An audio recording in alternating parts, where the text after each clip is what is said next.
Ahmedabad Palanpur highway પર બ્રિજમાં ગાબડું પડ્યું। ઊંઝા 4 રસ્તા ઉપરના બ્રિજ પર ગાબડું પડ્યું। આ ગાબડું પડતાની સાથે જ ગાબડું રિપેર કરાયું। બ્રિજના એક ભાગમાં પાણી ભરાતા પાણી લીકેજ થયું। બ્રિજ નીચેથી પોપડા ખરતા તંત્ર દોડતું થયું। બ્રિજ નીચેથી સળિયા ઉખડી જતા એટલો ભાગ રિપેર કરાયો। સમગ્ર બ્રિજની ગુણવત્તા સામે ધારાસભ્યએ સવાલ ઉઠાવ્યા। ઊંઝા ધારાસભ્ય કિરીટ પટેલે બ્રિજની તપાસ અંગેની માગણી કરી। ધારાસભ્યએ સરકાર સમક્ષ બ્રિજના સેમ્પલ લેવાની પણ માગણી કરી છે। સમગ્ર મામલે ઊંઝા પાલિકા પૂર્વ કોર્પોરેટરે પણ સવાલ ઉઠાવ્યા। પૂર્વ કોર્પોરેટર ભાવેશ પટેલે પણ ઉચ્ચ કક્ષાએ રજૂઆત કરી। તુરત જ અમે એના કાર્યપાલક ઇજનેર સાથે વાત કરી અને કાર્યપાલક ઇજનેર સ્થળ ઉપર જ હતા એ વખતે બી અને એમને એનું તાત્કાલિક એનું રિપેરિંગ કામ ચાલુ કર્યું છે અને અમારા લેવલે અમે ઉપર સરકારમાં પણ જાણ કરી છે અને આનું પૂરેપૂરી તપાસ કરીને અને આનું ઇન્વેસ્ટિગેશન કરીને બીજું શું થઈ શકે, ટેકનિકલ બીજું શું કરી શકાય। પાલનપુર હાઈવે ઉપર ઊંઝા ચોકડી નજીક થોડા વર્ષો પહેલાં જે બ્રિજ બનાવવામાં આવ્યો હતો, આ બ્રિજ ગત રોજ કેટલોક ભાગ હોય છે તે ડેમેજ થયો હતો। તાત્કાલિક ધોરણે આ જે ડેમેજ ભાગ હોય છે તેને અધિકારીઓ, તંત્ર અને કોન્ટ્રાક્ટર દ્વારા હાલમાં સરખો કરવામાં આવી રહ્યો છે। પરંતુ ચોક્કસથી કહી શકાય છે કે થોડા જ વર્ષોમાં આ બ્રિજ બને, આ જેની સ્થિતિ હોય છે તમે જોઈ શકો છો। થોડી વાર પહેલાં જ તમે જોયું કે નીચેથી કઈ રીતે આ ડેમેજ થયો છે, તો આપણે અત્યારે ઉપરનો ભાગ બતાવવાનો પ્રયત્ન કરીએ છીએ કે કઈ રીતે આ જે ડેમેજ થયેલો છે તમે જોઈ શકો છો કે તંત્ર દ્વારા તાત્કાલિક ધોરણે જ આ જે બ્રિજ હોય છે તેને સરખો કરવામાં આવ્યો હતો અને ત્યારબાદ ઊંઝાના જે ધારાસભ્ય હોય છે તે પણ મુલાકાત લઈ ચૂક્યા છે। તો ઊંઝાના જે પૂર્વ કોર્પોરેટર હોય છે તેમના દ્વારા પણ જે ઉચ્ચ લેવલે હોય છે તેમની રજૂઆત કરવામાં આવી છે। તેમના સાથે પણ વાતચીત કરવાનો પ્રયત્ન કરીશું કે આ કઈ રીતે તેમને જાણ થઈ અને ક્યાં રજૂઆત કરવામાં આવી છે। શું કહેશો, તમે દ્વારા કોને રજૂઆત કરવામાં આવી ને ક્યારે તમને ખબર પડી કે આ રીતે બ્રિજ ડેમેજ થયો છે?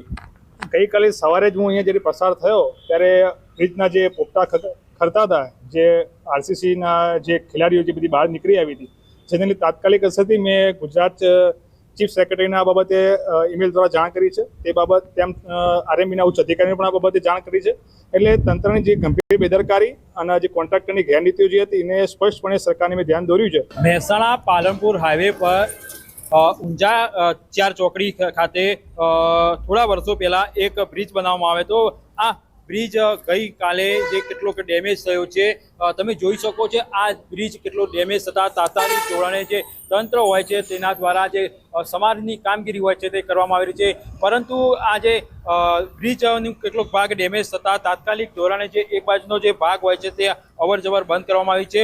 ઊંઝાના ધારાસભ્ય દ્વારા પણ અહીંયા સ્થળ મુલાકાત લેવામાં આવી છે અને તેમના દ્વારા પણ રજૂઆત કરવામાં આવી છે। જામનગરમાં શાળામાં શિક્ષકને સસ્પેન્ડ કરાતા ભારે નારાજગી વ્યાપી ગઈ। નગર પ્રાથમિક શિક્ષણ સમિતિની શાળા નંબર 18માં શિક્ષકને સસ્પેન્ડ કરી દેવાતા વાલીઓ નારાજ થયા। વહીવટી કારણોસર શિક્ષક રામગોપાલ મિશ્રા નામના શિક્ષકને સસ્પેન્ડ કરાયા। વાલીઓએ સ્વેચ્છાએ પોતાના બાળકોને શાળાએ મોકલ્યા નહીં। 500ની સંખ્યા ધરાવતી સ્કૂલમાં વિદ્યાર્થીઓ સ્વેચ્છાએ ગેરહાજર રહ્યા। જો શિક્ષકનું સસ્પેન્શન પાછું નહીં ખેંચાય તો શાળામાંથી બાળકોનું એલસી લેવાની પણ ચીમકી વાલીઓએ આપી। ગોપાલ મિશ્રાની જે ફરજ મોકલવી થઈ રહી અને શાળા નંબર 26ની અંદર મૂકવામાં આવ્યા એના અસંતોષને લીધે કેટલા સમય સર્વિસ કરે આ શાળા 2016માં જે નવી અસ્તિત્વમાં આવી 19 નંબરમાં થી 18 નંબરનું વિભાજન થયું ત્યારથી મિશ્રાભાઈ સાચું બોલ્યા એટલે એના સાચાને સજા આપી દીધી, સસ્પેન્ડ કર્યા। અને જો આ સસ્પેન્ડ તાત્કાલિક નિર્ણય નહીં ખેંચવામાં આવે તો અમે ગાંધી ચિંધ્યા માર્ગે જઈશું। તમામ વાલીઓ આજે અમે ભેગા થયા છીએ અને જો આનો કોઈ ઉપાય નહીં આવે તો અમે ગાંધીનગર પણ જવા તૈયાર છીએ। સમગ્ર ગુજરાતમાં વહેલો વરસાદ આવ્યો, જેના કારણે હાલ ખેડૂતો ખુશખુશાલ છે। વરસાદ વરસતા ખેડૂતોએ વાવણીની શરૂઆત કરી દીધી। નર્મદા જિલ્લામાં 1 લાખ હેક્ટર વિસ્તારમાં ખેતી થાય છે, જેમાંથી 45% જેટલું વાવેતર હાલ થઈ ગયું। તે પૈકી 30% વાવેતર એવું છે કે જે બિનપિયત છે અને વરસાદ આધારિત ખેતી થાય છે। હવે ખેડૂતો આશા રાખીને બેઠા છે કે વરસાદ સારો રહે। અહીં ડાંગર, જુવાર, મકાઈ, તુવેર જેવા પાકો થાય છે। કુદરત ખેડૂતો પર મહેરબાન રહે તેવી આશા રાખીને બેઠા છે। જે વરસાદ આધારિત ખેતી છે અને નર્મદા જિલ્લાની ખેતી વરસાદ આધારિત થતાં ધન્ય પાકો જેવા કે ડાંગર છે, કપાસ છે, જુવાર છે જેવા પાકોનું વાવેતર કરીએ છીએ અને અમને વરસાદ સારો છે અને એ વરસાદને આધારિત ખેતી કરીએ છીએ એટલે નર્મદા જિલ્લો પ્રચાર જિલ્લામાં આવે છે। અને કુદરતનો મેર છે કે આ વર્ષે વરસાદ વહેલો બી આવ્યો છે અને સારો છે. આ વાવણી કરી રહ્યા છે, સારામાં સારો આવવાના વરસાદ જો પડે તો અમારું સારું છે ખેતી લાયક, નહીં તો વરસાદ ના પડે તો આ બિયારણ બધું ફેલ જાય તો અમારી ઘણી મુસીબત પડે. ભગવાન પાસે એવી આશા માંગે છે કે વરસાદ આવવાનો પડવો જોઈએ.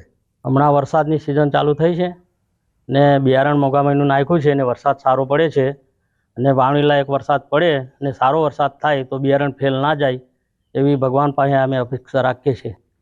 સાંજના ખરેરા નદીમાં તણાઈ ગયેલ વાહન ચાલકનો 24 કલાક બાદ મૃતદેહ મળી આવ્યો. ભારે વરસાદના લીધે વાગલધરા નજીકથી પસાર થતી ખરેરા નદીના પુલ પર પાણી ફરી વળ્યા હતા. પુલ પર પાણી પસાર થઈ રહ્યું હોવા છતાં ચાલકે જીવને જોખમમાં મૂકી નદીના વહેતા પાણીમાંથી વાહન પસાર કરવા પ્રયાસ કર્યો હતો. તે સમયે વાહન સાથે તણાઈ ગયો હતો. વહીવટી તંત્રને જાણ થતાં જ તંત્રની ટીમો દોડતી થઈ હતી. એનડીઆરએફ, ફાયર બ્રિગેડ અને સ્થાનિક તરવૈયાઓએ ભારે જહેમત બાદ વાહન ચાલકનો મૃતદેહ શોધી કાઢ્યો હતો. મળતી માહિતી મુજબ મૃતક સ્કૂલ વાન ચલાવે છે. બાળકોને ઘરે મૂકીને પરત ફરી રહ્યો હતો. તે સમયે બની હતી ઘટના. હાલ વાન સાથે મૃતદેહ પણ મળી આવતા સમગ્ર વિસ્તારમાં ગમગીનીનો માહોલ છવાયો હતો. 12:30 बजे वो डेड बॉडी रिकवर हो गई. कल बहुत दिक्कत आ रही थी क्योंकि कल बाढ़ का पानी काफ़ी तेज था, फ्लो बहुत ज़्यादा था, तो हम जो बोट का इस्तेमाल कर रहे थे वो टिक नहीं पा रही थी, उसको स्टे करने में प्रॉब्लम हो रही थी. तो कल थोड़ी दिक्कत थी, लेकिन आज जब सुबह हम लोग आए तो पानी 3-4 फीट कम हो गया था और हम लोगों को हमने मैनुअली भी सर्च किया और फिर हमने जब लास्ट में सारे प्रयास विफल हो गए तो हमने डीप डाइविंग सेट का इस्तेमाल किया. उसमें फिर वो गाड़ी मिल गई.